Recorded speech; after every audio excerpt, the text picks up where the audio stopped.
a side that's got gears. We know that Fremantle possess that. They're dialed in, they're ready to go, and they're ready to embrace the challenge ahead. But things are looking good. I mean, if you look at it, they should win the flag. The Dockers. The bad news story is West Coast. They had a stinker. Hello and welcome to another edition of The Outer Wing. I'm Mark Stevens. We're at Zero Hanger HQ, and this is all brought to you by TABtouch. Real punters play here. As usual, the other side of the country, Digby Beacham, the legendary journo. Let's get on with it. Well, Diggers, great to have you on board again. Another win for the Dockers. It wasn't quite as impressive as past victories. They let a few goals through late. Still pretty good, though. I thought so, Steve-o, particularly when they were challenged. They were challenged at various stages of that game, but early in that last quarter when they needed to ignite themselves and basically slip themselves, they did so. Yes, Carlton finished the game strongly, but you always felt Fremantle will control, and I dare say that's the trademark of a very good side, a side that's got gears. We know that Fremantle possess that. And Jackson certainly has gears. I mean, 20-plus disposals, 2-plus goals. He hasn't done that too often. He's done that again this time. He looks a different player. He just continues to get better and better and better. I know the nickname has been bandied about. He's been labelled the unicorn. He's a special talent. We know that he was a very good basketballer as a junior. He's got great hops, great presence. He's got very good smarts as well. I think his IQ, football-wise, continues to grow year upon year. And he's also been beneficiary of the basically throwing it up and ruckman not wrestling at the centre bounces as they used to be. This way he can just use his athleticism, and we know that he's got athletic traits very few others possess. Well, he's going to be a difficult man to hold for the Western Bulldogs coming up on Friday night. Now, twice in their history, the Dockers have gone on 9-game winning streaks. They're going for 7 in a row against the Dogs. Do you like their chances, Diggers? Yeah, I do, Steve-o. Apologies to you. I think they can go over there and get their job done. We know the Bulldogs are a very good side, but they've just been struck by injuries to key personnel. So we wait and see whether English plays. Obviously, Norton, Liberatore. But defensively, have they got the I suppose, the arsenal, the weaponry to stifle what is going to be a three-headed monster? Pat Voss will return. He missed last week through illness. Jeremy Sharp came in, did a good job. Voss returns, put him alongside Amos, who's kicked 17 goals this year. Tracy, who we'll touch on in a second, kicked 16. You've got Shea Bolton, who had a blinding last 30 minutes against Carlton to win the Anzac Day medal. I just think Fremantle have got far too much firepower for them, to be fair, Steve-o. Geez, as a Bulldog man, you're starting to scare me there, Diggers. You're reeling off names. They don't have many weaknesses, do they, really? So you talk about Shea Bolton. He's got to be in the question now, or at least in discussion, for an early All-Australian team.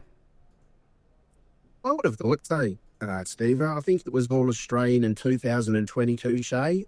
He's had a super 2026. He's fit, he's running on top of the ground, and he's running up some big numbers. That's another thing that Shea has been able to do. He's finding a lot of the football. He had a heap of it in the last quarter against Carlton, and he's not playing predominantly as a midfielder.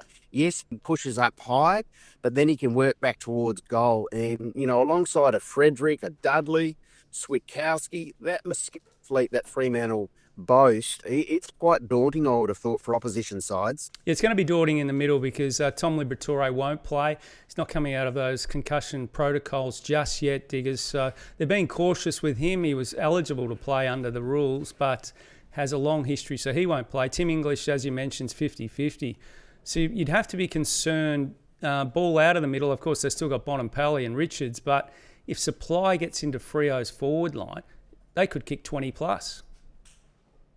Well, we saw what Sydney did last weekend against the Bulldogs, didn't they? They opened them up. The Bullies started brightly, but then once Sydney were able to get the ball on their terms, they entered 50 sufficiently. And had they taken all of their opportunities, or certainly more of them, that could have been quite messy. So it's through no fault of Luke Beveridge and his coaching staff. You can only work with what you've got at your disposal. And unfortunately, they're not, going to the poker table with a full deck of cards. It's as simple as that. And if you're not doing that against the better sides, and we talk of Sydney, where they sit on the ladder, 1, and where Fremantle sit on the ladder, 2, it's very, very tough, I would have thought. And Freo got hold of the Doggies, of course, the corresponding game the final one last year. I went as a Dogs fan. I thought we'll get the job done here against the Dockers. But that second quarter was electric. Vossi, the prancing pony, he was on fire, and he's back just in time. They've rested him. The footy's not fair, Diggers.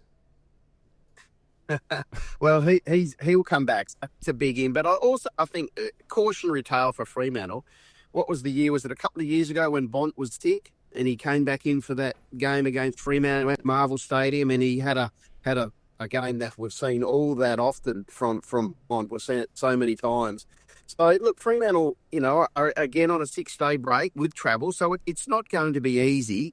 They'll need to be really, really switched on from the outset. But I've just got that feeling with Fremantle. I'm listening to Justin Longmuir speak already this week.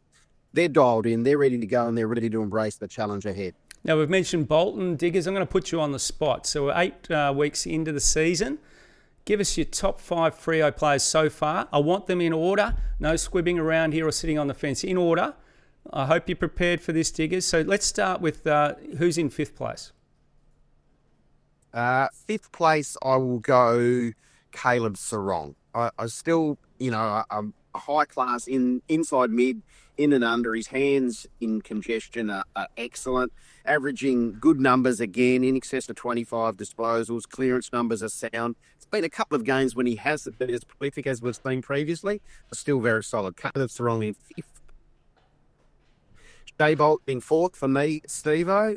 Touched on it before. 3 times this year, he's had 30 or more disposals. Now, he hasn't probably kicked as many goals as you would have liked, but what he is doing, he's getting the football further afield and then supplying the 3 big forwards in Voss, Amos and Tracy. So Shea Bolton goes in for 4th. Alex Pearce, for me, is the 3rd best Docker in 2026. He's the leader of that defence, and it's a very, very good defence. Now, they know that some goals against Carlton late, but all in all, it's a pretty stingy back 6. We talked about it 7 days ago, and I suspect that a lot of that is due to Alex Pearce. So Alex Pearce, as captain, goes in at 3. Josh Tracy, the best contested marking forward in the game. He's quite a violent forward, and I say that in all due respect because his attack on the footy is really good. He threw a bit of a scare through the camp last week with that elbow injury, but soldiered on quite bravely, it must be said. He's going to kick a bag sooner rather than later, I would have thought, Josh Tracy. I think any side in the competition would want him, as would any side in the competition. Number 1 for Luke Jackson. I think he's one of the preeminent players in the league, to be fair, and I think all Australian selectors have a decision to make if they continue on their current trajectory. Max Gawn and Luke Jackson, who's the number 1 All-Australian ruckman? No, definitely, Diggers. I think that's a great list. But things are looking good. I mean, if you look at it, they should win the flag, the Dockers. You're so excited there, and why not? But let's take a break. And after the break, we're going to look at West Coast. Things aren't so good there. Could a mullet with tightly tapered sides reduce wind resistance, allowing for faster acceleration off the mark? Now that's something to think about. What are you really gambling with? Well, welcome back to the Outer Wing, brought to you by TABtouch. Real punters play here. Now, the good news story is Freo, Diggers. Well, the bad news story is West Coast. They had a stinker, I thought, against the Saints, losing by 100 plus against a mob that really normally struggles to put teams away. What was your take? Yeah, horrible, disgusting. Use all the phrases you want, Steve-O, all the adjectives. They really, really poor. Look, I was prepared to give them a mulligan against Sydney here. I think over the Easter holiday, just because we know that Sydney are a very good side and they have lit up West Coast both in Sydney previously and also here in Perth. But that performance on the weekend was just entirely unacceptable. So there's been a fair bit of outrage over here, and understandably so, because I think the Eagles supporters thought those floggings, which became commonplace under Adam Simpson and perhaps early doors under Andrew McQualter, were a thing of the past. Sadly, they're not. And it's not acceptable. You can't tolerate that. Now, thanks to TABtouch, here's the stats. The biggest loss to the Saints since 2004, which is not surprising, but still, it was unacceptable because when you look at it, a lot of young players, but the senior players, Diggers, didn't exactly cover themselves in glory. No, they didn't, Steve. You bang on there. And to be fair, it's not the kids' fault. The kids are going along okay. Some of the senior players haven't held up their end of the bargain. So Jamie Cripps was dropped for last weekend. We've seen Tom Cole be omitted already this year. Liam Baker, I thought, was quite poor. He's not at the level that he was last year when he won the John Worsfold medal in his first year. I think Brady Hoff's off a peg or two. We know that Devon Robinson was injured and is going to miss the rest of the year. Jack Brown continues to have it. We haven't seen Brandon Starcevic. All in all, the kids are trying hard and they're showing some green shoots, but they need to learn and be guided by these senior players. And those senior players need to be considerably better than they have been for large portions of 2026. Well, the heat's on then this week, Diggers. They've got the Tigers at home. On a show I do with Daniel Harf at 6 points, I've declared the Tigers potentially, I don't think they'll win a game this year. I know that's a big call. So you can't afford, Diggers, to drop this one if you're West Coast. You're at home. You haven't got too many injuries. I know you reeled off a couple of names there, but seriously, they should get this done by 5 goals plus. If they don't, there should be heat on the coach, the cockroach, Andrew McWalter. Will they get it done? I think they will. And I saw with interest your critique of Richmond, and look, it's hard to argue. I don't see a Richmond win around the corner, and certainly don't see them coming over here and beating West Coast on a fast ground, because for mine, they've got the hallmarks, that Richmond midfield of that Carlton on-ball division. They can find the football in tight, but once it gets outside that vicinity and gets into open air, they just can't cover the ground. And one thing that West Coast can do here is move the ball quite freely. So for mine, I think West Coast do win, which would give them 3 wins for the season, which is already 2 more than what they achieved last year. But there is some pressure on Andrew McWalter and this group to get it done, particularly against the side that heads west wingless. Yeah, it's a different look for West Coast, isn't it? Normally they're underdogs. Well, they are basically every week they play. So they're going in as favourites. Just how will they handle that, the younger players? They'll need to start well, because Richmond at times this year have got on a roll. If Tom Lynch hadn't kicked 2-7, they certainly would have beaten Carlton. He only had to kick a couple more goals, so Carlton were lucky there. So they've got to be on their game, because you wouldn't want to lose this. As I keep repeating, I think McWalter is running out of honeymoon period. I mean, it's a long honeymoon for him. The pressure's on. Yeah, exactly right. You need to win games of football when you're in charge of West Coast. It's as simple as that. You need to win games of football when you coach any side. I grant you that. But this is a club which is accustomed to success, and they've been kicked around for a few years now. And the fans, as much as they keep turning up and they'll keep supporting their side, they're getting fed up with the beatings. So this presents a really good opportunity for West Coast to get on the right side of the ledger, i.e. winning a game of football before their supporters, and I think they can do that. So for me, West Coast win this between that 1 and 39 point margin, Steve. Well, you had a power pack top 5 for Freo. I'm going to ask you to do the same. 5-1 for West Coast. It might be hard to fill that 5. Give us your top 5 starting at number 5. Can I start with number 4? Because I honestly can't find the 5th, Steve. Well, that's a concern. Job Shanahan, the young man. Well, you're going to give a consolation It is a vote. concern, absolutely. Wow, Look, Elliot Yeo and Joe Shanahan have perhaps shown some glimpses this year. The young man kicked 4, Shanahan against Geelong. He had a really big moment, didn't he, against Port Adelaide.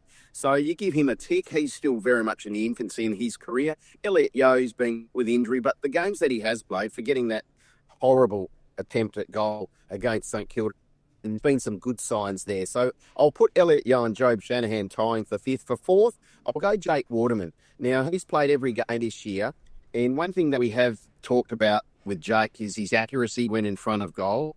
He's kicked 12-20, so he's had 32 scoring shots this year in a side which has been pummeled a fair bit. So if you turn that around a little bit and you give him 4 or 5, he's kicked 16-17, which isn't bad. We know he's an All-Australian calibre forward, but I haven't minded what I've seen from Jake Waterman, so I'll put him in for 4th. Ruben Ginbey, we spoke about 7 days ago, and you spoke about his streak and how well he has gone this year.